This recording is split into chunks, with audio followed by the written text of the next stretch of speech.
Okay, it's going to be a really short recap. Most of you have seen this documentation before. This is the motion.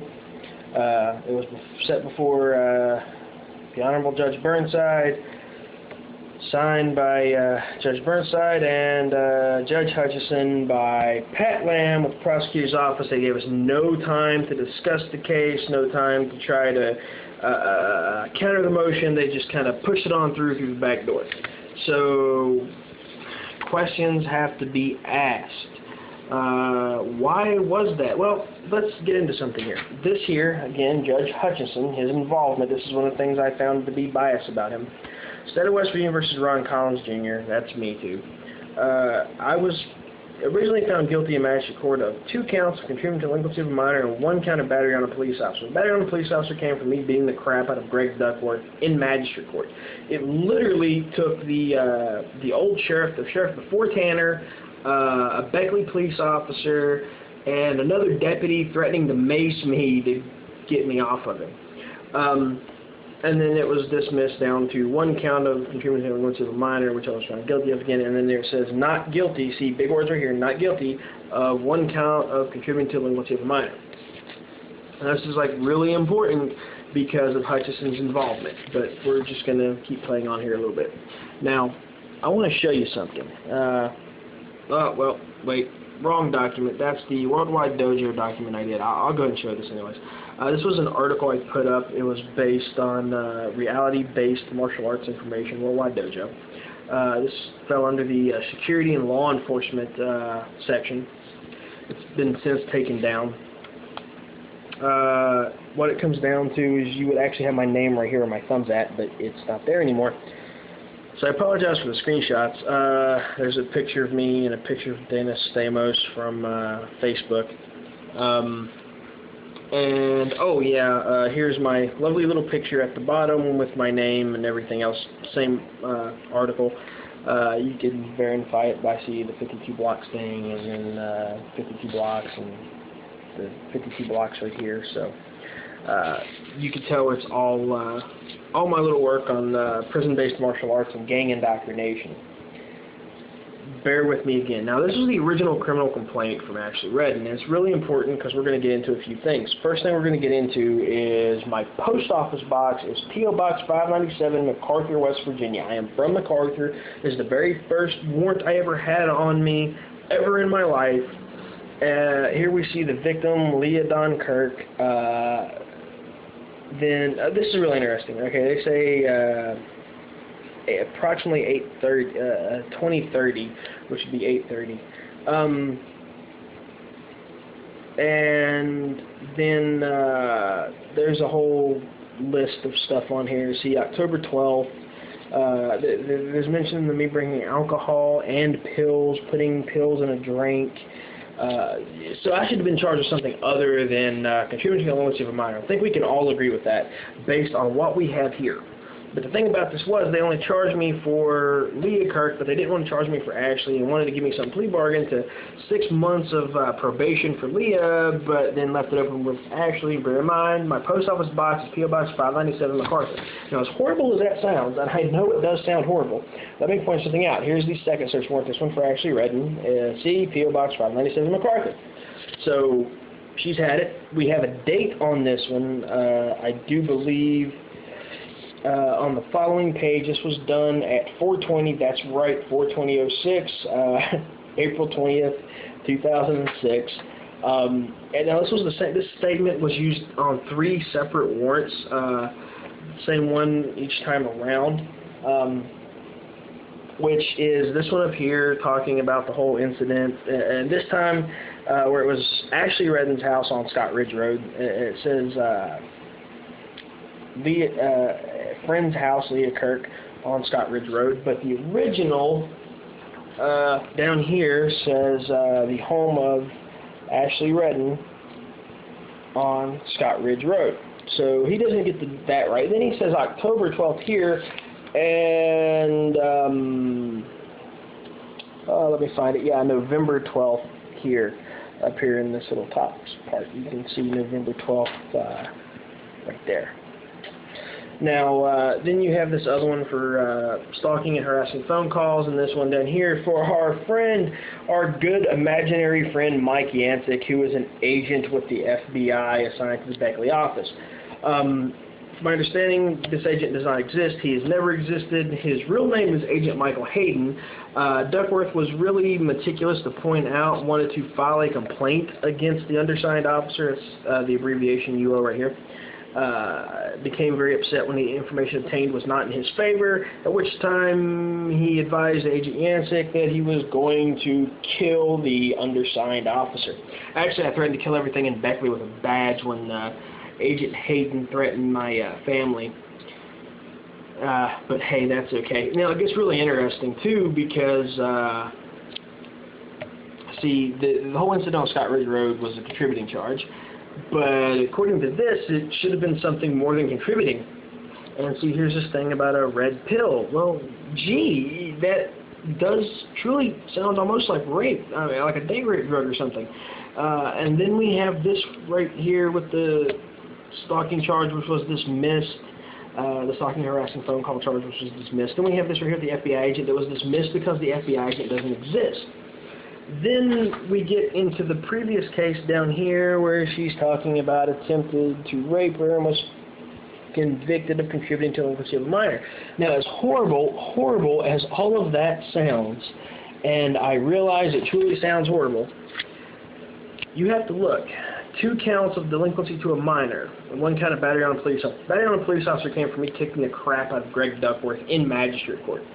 That was when I went to my preliminary hearing, and my court-appointed attorney, Gary Wayne Frazier, tried to convince me for 45 minutes, argued with me for an hour and 45 minutes to take the plea agreement when I wasn't going to take a plea agreement to something I didn't do. Then that was when Greg Duckworth came into the room and said, is he going to do the thing? If not, we'll do the other thing and press the additional charges. When I asked my attorney what additional charges, he said, ask the cop. When I asked the cop the additional charges, Duckworth told me to ask my attorney. When I told Duckworth to leave, he just smiled at me. So I stood up and told him he wasn't going to leave, I was going to leave. My intent was to get the magistrate to remove Trooper Duckworth, and then next thing I know, he pushes me into a chair, grabs his gun, puts his hand on my throat, says, now listen here, and I beat the holy fuck out of him. And again, the really interesting about that was me and another Beckley police officer ended up joking about this later on that same night when I was going to get beer. Now, interesting enough, but side story. Now we come into this, not guilty of 1 count of contributing to delinquency of a minor. So, for as horrible as that sounds, it sounds like I got off easy by being charged with contributing to delinquency of a minor.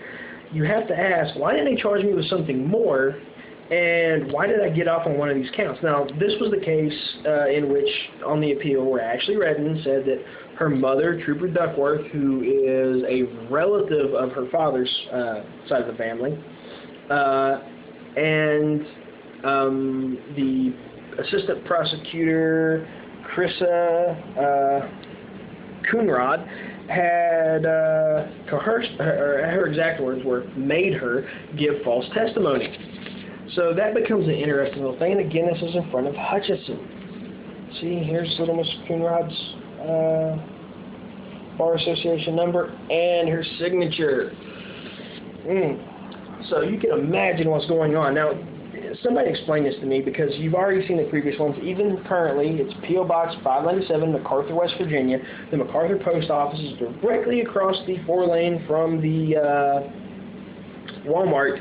And here we have that Ashley says that she was at work at Walmart and that this occurred in MacArthur, Raleigh County, West Virginia.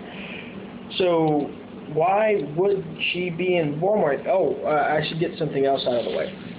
This is a screenshot of Ashley Redden's Facebook. I got this from none other than Jessica Lilly when she was trying to set me up and trying to show she was all good in with me.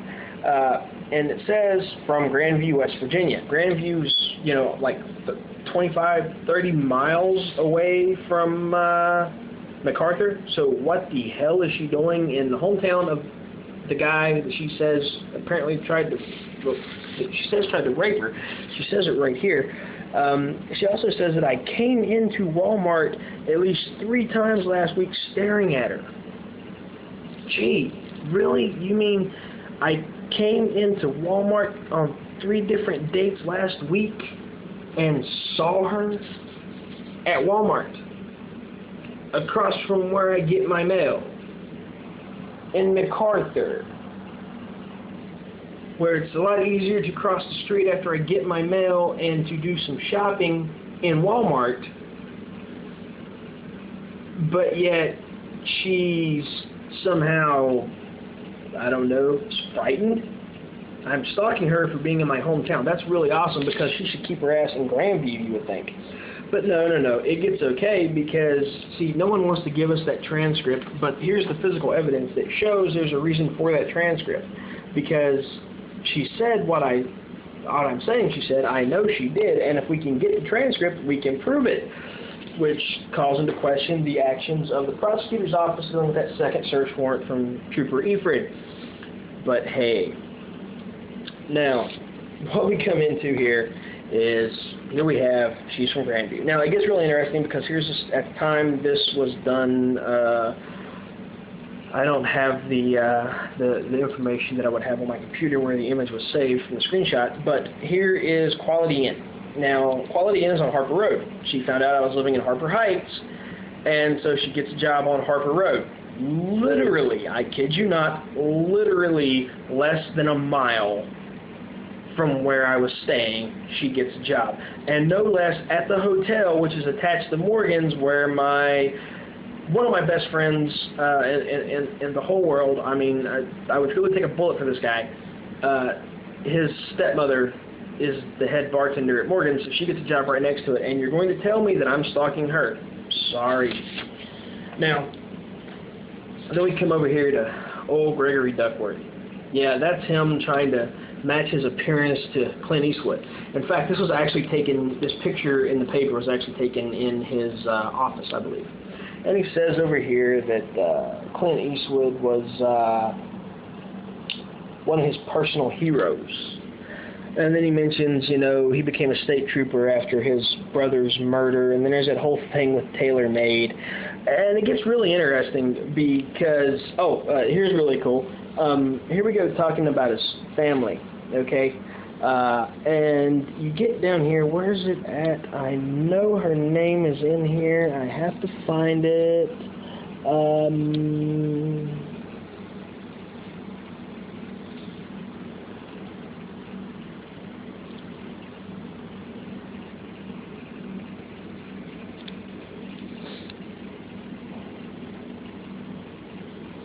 Oh God, let me see. Where is it at? There's his, here it is. Here's his sister's name, Wendy Williams. She is, in fact, married to Trooper Williams, which is his partner. Now, there's a certain thing that has to be asked here about why someone is trying to stand there and look way off into the distance as if they're Clint Eastwood in some movie as a lawman, but hey, whatever, right? Now, this gets really interesting because, we get down here about him talking about how his brother got killed, his brother was murdered, and a sloppy police investigation is the reason why, the guy got a not guilty plea. Of course, it could have been because his brother was a drug addict. He's said that before, so I'm not being anything derogative. It was him who said his brother was a drug addict. It was in a different paper, magazine, as a matter of fact. And then there's even more of this brought up here, talking about his whole little thing. His wife's name is Rhonda. He has a daughter by the name of Brianna. His heroes were his grandfather and Earl Peters. I have no idea who that. That was his grandfather. And Clint Eastwood. And then we get into the fact that. He lives in Beaver. Now that's really important because he actually lives on Brianna Lane in Beaver, which is right across from Little Beaver State Park, and is approximately 2.8 miles from Table Rock Road. Not only is it 2.8 miles from Table Rock Road, it is less than, let's say 3.5 miles. In fact, from Nelson Redden Road, which is where actually Redden lives. And you can take Nelson Redden Road and come onto the backside of nothing other than Scott Ridge Road, which takes you right to the Kirks. So not only being personally associated with them and having family connections, he lives less than 3 miles from them, has attended their church on a few occasions, and is actually a personal friend of the family. And here he is, you know, pretending to be this stand-up good lawman and trying to look like Clint Eastwood. So the question is, come on, punk, do you feel lucky?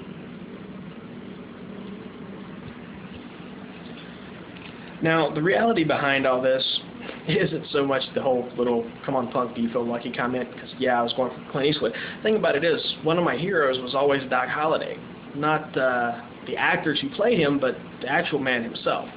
So, Greg, I'll be your Huckleberry. In fact, I think we could make a great deal of money, and I can kick your ass again, and we could do this for a benefit. You know, we'll have a rematch in a cage sometime if you want. Here's what it comes down to. See, you can tell that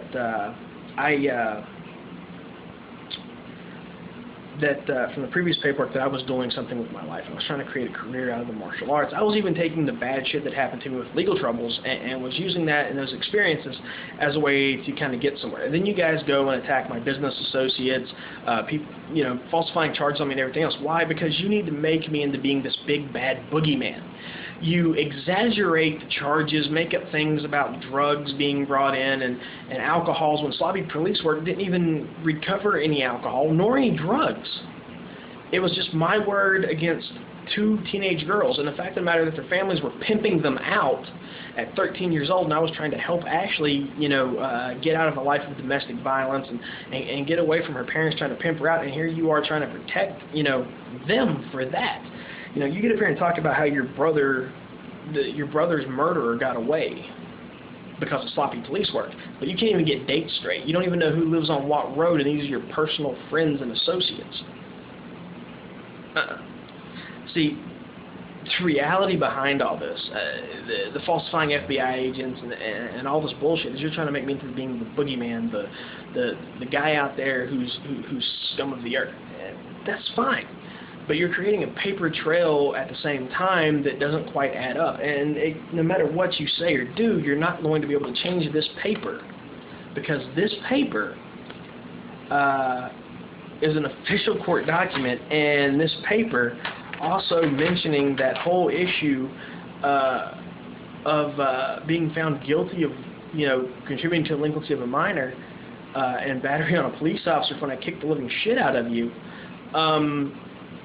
It's got Hutchison's name right here on it, and little Krissa N. Coonrod, and it's right here with the stamp of Paul H. Flanagan from the Circuit Court of Raleigh County, right here. See, so it's there, and the evidence that goes back to the fact that we have this whole little issue of Ashley saying that you and her mother and Krissa coerced Ashley into giving false testimony causes some problems. Your association with Trooper Palmatier, especially it being mentioned in the Teresa Bowling's murder during the trial, causes an issue. The fact that a Deputy Lilly was brought into it, and then here is, you know, Daryl James Lilly, former president of the Avengers, married to none other than Michelle Jennings, the daughter of Mary Jennings. And there was that whole motion by the prosecutor, not Chris. What was the other one? No, not Leftwich. Leftwich was the guy who shot. Well, I'll have to look it up. But there was a whole issue of the prosecutor wanting to put in a motion to have it transferred to Mary Jennings, who was a close personal friend of the family, and you all know each other, and there's associations.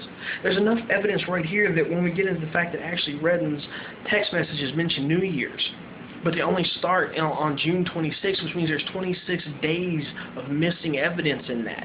And then you're going back trying to bring up things that were already dismissed and found not guilty, and trying to make them seem pertinent and guilty. In the other trial over here with Trooper Mueller, it raises questions. And it says right here in writing that you're a sergeant